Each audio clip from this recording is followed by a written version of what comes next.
Salut, c'est Fabien, le fondateur des entreprises Angel Corp Angelis. J'espère que vous allez bien. Aujourd'hui, je vous propose une petite vidéo spéciale pour vous raconter mes aventures avec le TEDx Saint-Étienne 2024. Une aventure qui a duré presque un an, puisque en fait, elle a commencé en début d'année avec l'appel à candidature de speaker et puis toute la réflexion sur l'opportunité de participer, quelle thématique aborder. Je partagerai ma vidéo de candidature. Et puis ensuite, tout le déroulement des préparatifs, jusqu'au jour J, le stress que ça a pu générer, le plaisir, une fois que la pression retombe, d'avoir affronté ce challenge et puis les suites possibles. Bon visionnage! Bonjour très cher jury TEDx Saint-Étienne, je m'appelle Fabien Tolo, j'ai 41 ans, je suis marié et père de 2 jeunes enfants qui ont 6 ans et 2 ans, Michaela et Elliot. Je suis né et je vis à Saint-Étienne. J'y ai fait une partie de mes études. J'en suis parti pour les études supérieures école d'ingénieur. Je suis ingénieur des arts et métiers de Cluny, puis dernière année à Paris. Et lors de mes années parisiennes, j'ai suivi également une formation de juriste spécialisée en propriété intellectuelle et d'analyste de l'école de guerre économique. C'est une école de commerce un petit peu spéciale où on apprend les stratégies offensives, défensives, des affrontements économiques entre entreprises et nations. Je suis entrepreneur. Après un début de carrière d'une quinzaine d'années comme salarié dans le conseil aux entreprises, j'ai fait le grand saut en 2019 avec ma première entreprise qui s'appelle Angel Corp, qui est un studio de création de jeux vidéo et une maison d'édition de livres basée à Saint-Étienne. Nous sommes vers la Cité du Design, dans le quartier créatif. Et en 2021, j'ai créé une deuxième entreprise, Angelis, qui est un cabinet de conseil en stratégie, innovation, propriété intellectuelle. Ça, c'était un petit peu plus ma zone de confort, puisque ça fait 18 ans maintenant que je fais du conseil. J'ai envie aujourd'hui de vous proposer une conférence TEDx sur le thème du jeu. Ça pourrait s'appeler, c'est juste une proposition, je joue, tu joues, nous jouons, puisque le jeu est vraiment quelque chose d'universel. Dans une première partie de la conférence, justement, on pourrait parler du jeu comme moyen de divertissement et d'apprentissage, vraiment universel chez les êtres humains, mais aussi chez les espèces animales. Dès le plus jeune âge, les enfants apprennent en jouant, en expérimentant. C'est un des meilleurs moyens qui existent au monde pour apprendre. Dans une deuxième partie, pourquoi pas évoquer des choses un petit peu plus nuancées. Ça pourrait être les différences entre les jeux finis, tels que les jeux de société, les jeux vidéo, et puis les jeux infinis, le jeu du business, également le jeu de la vie. On peut prendre la vie comme un jeu et y prendre plus de plaisir. Ce sont des jeux infinis puisqu'ils ne s'arrêtent pas, on ne gagne pas en atteignant un certain objectif. Donc il y a des choses très intéressantes à raconter par rapport à ça. Également, on pourrait parler des règles explicites, implicites, et puis des règles secrètes qui peuvent se retrouver dans certains types de jeux. Et en troisième partie, nous pourrions parler du jeu vidéo. Je connais bien, je suis passionné depuis mon tout jeune âge, et puis j'ai créé ma première entreprise dans ce secteur d'activité. On pourrait commencer par quelques données historiques, sociologiques, économiques, pour vraiment poser le contexte pour le public, plus ou moins sensibilisé à ce sujet. C'est un sujet dans ce cas qui est passionnant, l'industrie du jeu vidéo, puis c'est une industrie, c'est l'ingénieur aussi qui vous parle. L'industrie du jeu vidéo représente à l'échelle mondiale, mais également au niveau français, un poids plus gros que le cinéma et la musique réunis. C'est vraiment quelque chose de fort, avec des milliards de joueurs à travers le monde. On pourrait faire un petit point sur la pop culture, quelques héros de jeux vidéo, connus des générations, jeunes et moins jeunes. Et puis je pourrais vous partager mon expérience avec la création du studio Angel Corp, une grande aventure entrepreneuriale. C'est une forme de jeu, puisqu'il faut apprendre les règles, les codes, comment trouver des financements, comment recruter, comment piloter un projet. C'est vraiment quelque chose de riche d'enseignements, et puis qu'il faut prendre aussi avec le bon côté, s'amuser sur le chemin quand on affronte les obstacles. Vraiment prendre du plaisir à ce qu'on fait. Pour conclure, je pourrais vous parler du jeu vidéo pour soigner, puisque chez Angel Corp, on a développé une quinzaine de jeux vidéo en 4 ans, avec notre jeu phare, Blood Prince Academy, qui est plutôt un jeu ludique, mais on a aussi fait des prestations pour d'autres entreprises, notamment pour le secteur médical. pour la rééducation de patients ayant subi un AVC, pour stimuler leurs facultés motrices et cognitives. Il y a des très belles choses à dire et puis on pourra finir sur une belle note d'espoir. Merci pour votre attention. Et non, je gâche un peu la surprise. Et j'ai vu qu'effectivement tous les autres arrivaient et rentraient tout de suite dans l'idée. Donc c'est ce que j'ai essayé de faire avec cette nouvelle version. Vas-y, on va voir si... Alors je ne le connais pas par cœur, donc je risque de le lire un peu. Mais c'est pas grave, on n'est pas par cœur encore. Par ce bel après-midi d'automne, avec vous je me questionne, le jeu vidéo est-il un pharmacone? Le jeu vidéo vous connaissez sûrement, comme joueur, joueuse, spectateur, acheteur comme cadeau pour vos proches. En France, 60% des adultes sont joueurs occasionnels. Chez les enfants et adolescents, ce pourcentage dépasse les 90%. Dans l'économie, le jeu vidéo pèse plus lourd que la musique et le cinéma réunis. Alors intéressons-nous plutôt au pharmacone, un drôle de mot d'origine grecque qui signifie à la fois remède et poison. On peut aussi soigner le cerveau. Les jeux vidéo peuvent être utilisés pour les patients ayant subi des AVC, pour les stimuler au niveau cognitif et moteur. Le jeu favorise les reconnexions dans le cerveau. Suivre un traitement est souvent lourd, désagréable. Le fait d'ajouter une petite touche de gamification dans ce quotidien peut rendre cette expérience plus amusante, plus engageante. En améliorant l'observance des patients, on améliore leurs chances de guérison. Et donc on améliore leur vie. J'espère que ces 10 minutes passées ensemble vous auront permis d'apprendre des choses, de vous faire réfléchir sur les pharmacones, sur les jeux vidéo, et réaliser tous les effets positifs qu'ils peuvent avoir sur la vie des êtres humains. Merci. «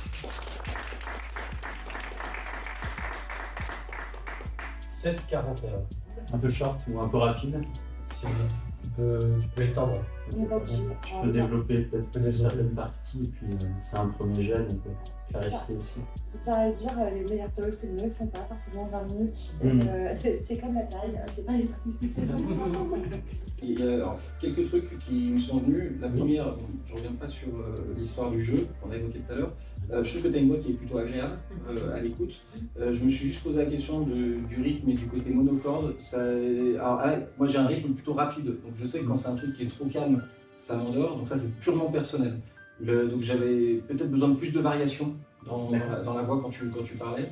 Je me suis posé la question aussi en fait, il y a une espèce de dichotomie pour moi entre, tu dis qu'on n'apprend pas le jeu, et il y a un truc qui est très éducatif dans ce que tu fais là, dans la sensation que j'ai. Et je me suis demandé si tu pouvais pas gamifier un peu ton talk, quoi. C'est-à-dire que si tu es en train de me faire... Un challenge que j'aime. Dans la démarche, par exemple, si tu fais, alors pas que, mais un peu, si à un moment tu fais des quiz, quand tu es en train de faire un truc, tu parles de il y a plusieurs axes. Dans la nature, on apprend par le jeu. Les lionnes, elles apprennent à leurs gamins à se battre et à manger par le jeu. Qu'est-ce qui fait que nous, en fait, on est en train de faire des trucs trop sérieux? Question que je vais vous poser, je sais pas, qui d'après vous, pendant le Covid, a recommandé de jouer aux jeux vidéo? Et pourtant. L'OMS. Oh, donc là, les gens, avec des questions, et après, je vais parler de support, excusez-moi. Derrière, tu pourrais avoir un truc, 3 hits combo. C'est un truc qui apparaît derrière, ok, première information. Ouais. Donc, comme si les gens, ils apprenaient en même temps que tu es en train de leur dire des trucs. Donc, je trouve qu'en termes de dynamique, ou alors tu as un parcours où tu avances et à la fin il y a un truc you win. Ok. Je sais pas. En plus, j'ai le temps d'avoir des supports à jouer avec, sans me retourner, mais je vais en appuyant dessus, ce sera une ressource. Mais j'ai l'impression qu'en fait tu es en train de parler qu'on peut apprendre des trucs, et si on apprend des trucs. Non, mais je le dis pour nourrir le. Il y a un reportage sur Arte, on va pouvoir retrouver qui dit ça en fait. C'est une démonstration du fait que le jeu est pas utile mais nécessaire. Ok. Bon bah je suis content que le sujet vous ait plu, et puis je vois qu'il y a plein de manières d'approfondir, de le rendre plus fun, et mieux servir le sujet. Donc c'est bravo. Nous sommes samedi 16 novembre 2024 au TEDx Saint-Étienne, 3e édition. La pression est en train de monter là tranquillement, quelques heures avant le talk. On est là depuis ce matin pour s'installer, s'entraîner un peu sur le speech, discuter avec les autres speakers, les bénévoles. Super expérience, mais beaucoup de stress. Et les copains d'iDiscover qui sont là. Hop. Je vais installer leur poste de commande, leur matériel pour pouvoir faire des démonstrations. Nous sommes au Crédit Agricole Saint-Étienne à Bergson. Très beau bâtiment qui a été rénové il y a quelques années. Là, il y aura un petit stand de jeux vidéo avec Blade Prince Academy et puis un autre jeu à montrer. Le buffet. Je continue la visite. Un côté édition. Ici. Avec des livres des éditions de Jolcorp. Et puis sur tout un tas d'autres thématiques en lien avec les talks du jour.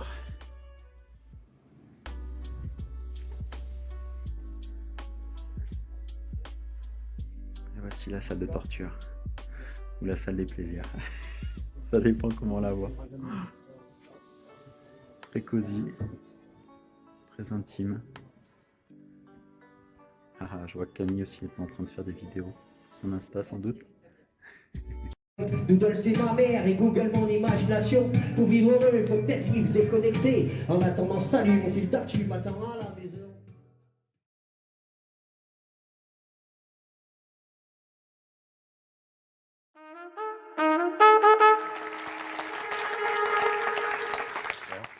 Les jeux vidéo peuvent être une drogue, un poison, et aussi un remède, une ressource utile pour la guérison.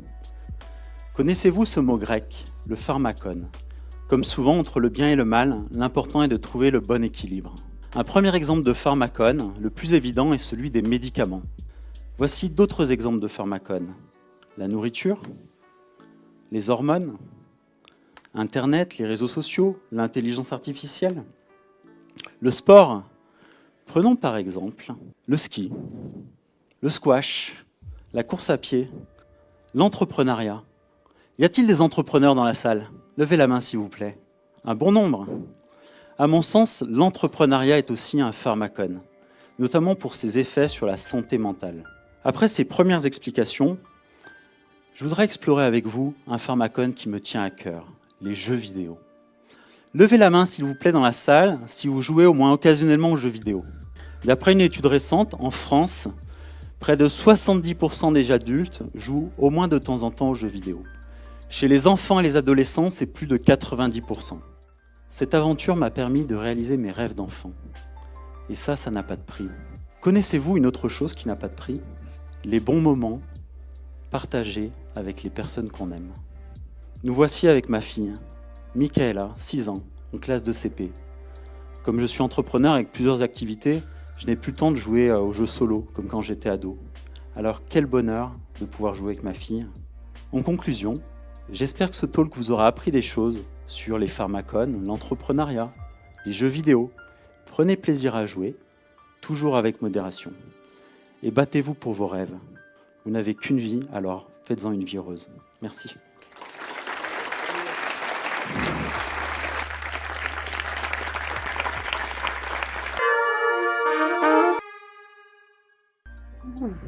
Ça y est, je viens de faire le talk. Ça s'est plutôt bien passé. Quelques petits blancs, quelques petites hésitations, mais raisonnables. Bonne montée d'adrénaline, c'était très cool. Bonne connexion avec le public. Je suis très content de l'expérience. C'est la petite entracte avant le speaker précédent, avec MC Pampi qui met du son, qui chante. Je vais garder cette petite fiche en souvenir. C'est la petite fiche avec mes notes sur les différentes parties. Le challenge était difficile, franchement. 11-12 minutes, quasi par cœur. C'est très différent de beaucoup d'autres expériences. Même des examens oraux à l'école. Généralement, on arrive, on ne connaît pas le sujet, et du coup, c'est pas le même stress. Ce qui s'en rapproche le plus, ça peut être un exposé, effectivement. Mais ça fait très longtemps que j'ai fait comme ça. Depuis que je suis dans l'entrepreneuriat, ça fait 5 ans que je pitch beaucoup. Je présente la boîte, je présente mes activités, avec des supports visuels aussi. Mais le contexte est vraiment différent. Souvent, c'est devant quelques personnes, des investisseurs, des financeurs, des partenaires potentiels. Là, c'était vraiment une belle audience, à peu près 200 personnes. C'est moins que ce que j'ai pu faire il y a un an, lors du pitch ta boîte organisé par la Fondation de l'Université de Saint-Étienne, au Palais des Congrès. J'en parlais dans une vidéo il y a un an. C'était devant 600 étudiants, un amphi énorme, blindé. Mais par contre, le pitch était seulement d'1 minute 30. Donc en termes de challenge de mémorisation, c'était pas du tout le même délire. Je l'avais écrit bien sûr quelques jours avant, je me suis beaucoup entraîné le matin même, je l'ai délivré, puis voilà. Là ça fait 3 mois de préparation, donc c'est un autre niveau. Salut à tous, j'espère que vous allez bien depuis samedi dernier et cette superbe journée du TEDx. J'ai mis une semaine pour m'en remettre, d'où mon message un petit peu tardif, mais je voulais vraiment vous remercier de tout cœur pour ces super moments passés ensemble. Très belle aventure, que ce soit les semaines de préparation avant, les mois de préparation même, et puis la journée en elle-même qui a été une très belle réussite dont on peut être tous fiers. Donc un grand merci à toute l'équipe de bénévoles, vous avez vraiment fait un travail de dingue. Les retours du public étaient vraiment super, ça fait chaud au cœur. Et puis merci aux speakers aussi pour les liens qu'on a pu créer ensemble pour cette aventure partagée. Merci tout spécial bien sûr à Anne qui a mené d'une main de maître cette organisation, Romain qui m'a coaché sur la préparation jusqu'à la veille au soir, et puis à tous vraiment merci de tout cœur, et puis à bientôt pour la suite des aventures. Ciao, bonne fin de semaine, bon week-end. Voilà, c'était la petite vidéo TEDx. J'espère que ça vous a plu. N'hésitez pas à commenter, liker, partager. Et je vous dis à bientôt pour de nouvelles aventures. Ciao!